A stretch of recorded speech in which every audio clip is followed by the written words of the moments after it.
Chers amis, le Sénégal a déposé une plainte ou un recours pour disqualifier la France à cause d'un joueur qui n'a pas été éligible à la Coupe du Monde U17. Le Sénégal a déposé un recours au sein de la direction de la compétition de la Coupe du Monde U17. Bonjour à vous, chers amis téléspectateurs d'Afrique Sport, et bienvenue dans votre revue de presse quotidienne. Comme d'habitude, que vous soyez au travail ou à la maison, vous restez avec nous pour ce tour de l'actualité sportive que nous allons débuter dans un premier temps avec la presse catalane qui jubile pour Victor Roque au Barça. Via libre à Victor Roque, la voie est libre pour Victor Roque, a donc titré le quotidien sportif Sport. La Liga permitirá a inscribir al brasiliano en enero por la baja de Gavi si el Barça lo ve conveniente. La Liga a permis à s'inscrire aux Brésiliens de s'inscrire en janvier pour remplacer Gavi avec l'absence ou la blessure de Gavi si le Barça le convient. Et là, actuellement, la voie est libre pour Victor Roque. Après la blessure de Gavi, la Liga permet au Barça d'inscrire le joueur brésilien au mois de janvier. Mundo Deportivo va dans le même sens pour nous parler d'un Luz Verde avec la voie libre pour Victor Roque, le joueur brésilien. Mais en même temps, Lo Celso est dans le viseur de cette équipe catalane que le Barça veut décrocher durant le mois de janvier, durant le mercato hivernal, avec dans l'effectif de Xavi Hernandez. Que pensez-vous maintenant de ces transferts? Victor Roque doit-il rejoindre le Barça? Et en même temps, que pensez-vous du transfert de Lo Celso au sein du club catalan? Vous donnez vos avis en commentaire. Ensuite, nous allons parler du Real Madrid avec Erling Haaland et Kylian Mbappé. La presse madrilène et la presse espagnole a sorti une bombe aujourd'hui concernant les deux joueurs, les deux stars du football mondial. Et oui, actuellement, selon la presse espagnole, le Real Madrid est en pole position pour décrocher les deux joueurs. Sur le plan financier et économique, le Real n'a pas de problème pour décrocher ni Erling Haaland, pour décrocher aussi Kylian Mbappé. Pourquoi? Parce que en termes d'équilibre économique par rapport à la masse salariale, le Real Madrid est à 54%.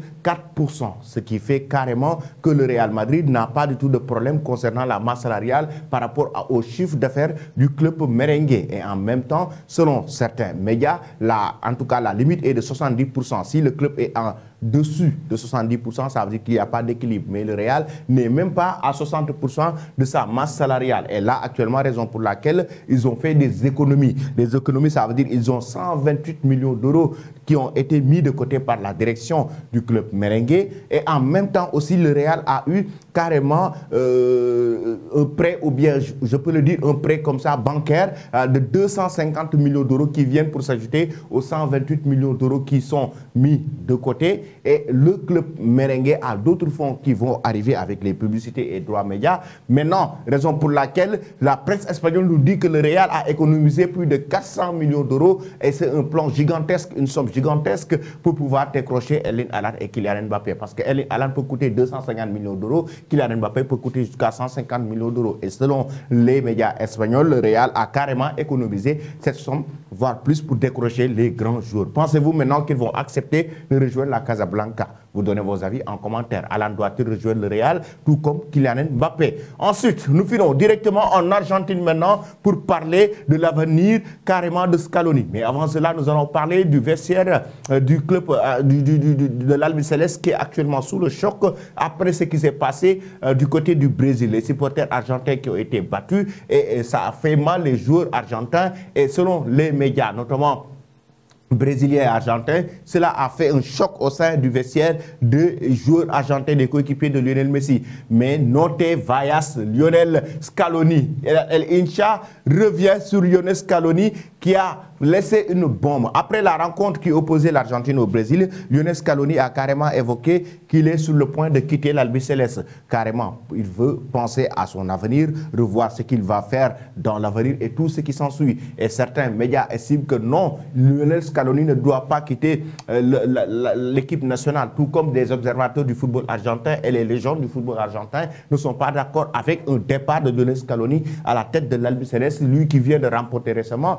la Coupe du Monde Qatar 2022 avec cette nouvelle génération dorée accompagnée des anciens joueurs ou bien accompagnée des joueurs expérimentés comme Lionel Messi ou Nicolas Otamendi. Là, actuellement, Scaloni est sur le point de quitter et certains ne sont pas d'accord. Ils ne sont pas d'accord pour le départ de Lionel Scaloni. Chers amis, que pensez-vous de cela? Vous donnez vos avis en commentaire. Au Sénégal maintenant, après le match nul qui opposait le Sénégal face au Togo, on revoit une des journaux sportifs, notamment le quotidien Record, qui nous parle des prestations de certains jours avec Edouard Mendy, Kalidou Koulibaly et Sadio Mané au top. Lamine Camara se révèle. Et oui, il se révélait avant la Coupe d'Afrique des Nations. Les cadres assurent et rassurent avant la compétition selon le média quotidien sportif. De l'autre côté, le quotidien Stade nous parle d'Ismaïla Jacob, devenu indéboulonnable dans cette équipe nationale du Sénégal, tout comme Edouard Mendy qui clôt le débat avant la CAN concernant la position de numéro 1, de gardien numéro 1. Et oui, Ismaïla Jacob a été énorme, une régularité remarquable avec cette équipe nationale du Sénégal sur le flanc gauche. Il est en train de faire de bonnes prestations. Mais malheureusement, de l'autre côté, la Coupe du Monde U17, le Sénégal tombe face à la France. Après un match nul pendant 82 minutes, 0 but partout, score vierge, le Sénégal a été battu par la France lors des séances de tir au but. Et c'était malheureusement carrément une équipe du Sénégal qui a raté beaucoup d'occasions. Beaucoup d'occasions que le Sénégal a raté malheureusement et qui a coûté cher lors des séances de tir au but. Et le Sénégal est tombé. Regarde bien, mondial U17, inéligibilité de Yanis Issoufou. Je vais y revenir. Le Sénégal réclame une disqualification de la France. Pourquoi? Parce qu'après les Lionceaux éliminés les armes à la main, et le Sénégal a déposé une plainte. Le Sénégal a déposé un recours au sein de la direction de la compétition de la Coupe du Monde U17. Pourquoi? Pour inéligibilité de Yanis Issoufou. Le Sénégal réclame une disqualification de la France. Regardez, c'était cette rencontre qui opposait le Sénégal à la France. Et voici la lettre que le Sénégal a carrément déposée. Dénonciation d'inéligibilité du joueur Yanis Ali Issoufou Abdoul Khadr. Qu'est-ce qui s'est passé? Dans la composition de l'équipe nationale U17 de la France figure le nom du joueur Yanis Ali Issoufou Abdoul Khadr. Lors du dernier tournoi de la zone UFOA B, qui est une compétition officielle qualificative à la CAN U17 Algérie 2023 et elle-même qualificative à la Coupe du Monde Indonésie 2023, le même joueur avait déjà été aligné pour jouer pour l'équipe nationale du Niger, comme attestent les feuilles de match conjointes. Vous devriez donc, ce que vous jouera à jouer 2 tournois officiels.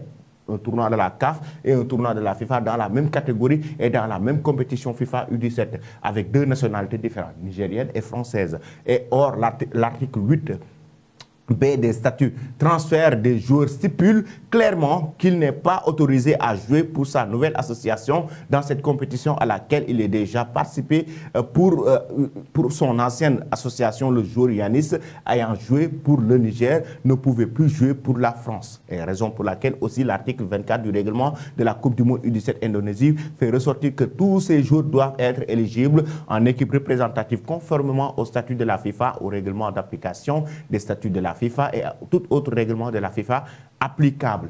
Donc, le Sénégal a ses preuves. Il s'ajoute, selon le même texte d'association, membres participants ne doivent aligner que des joueurs éligibles en cas de manquement à cette obligation. Les dispositions du code disciplinaire de la FIFA pertinentes s'appliquent.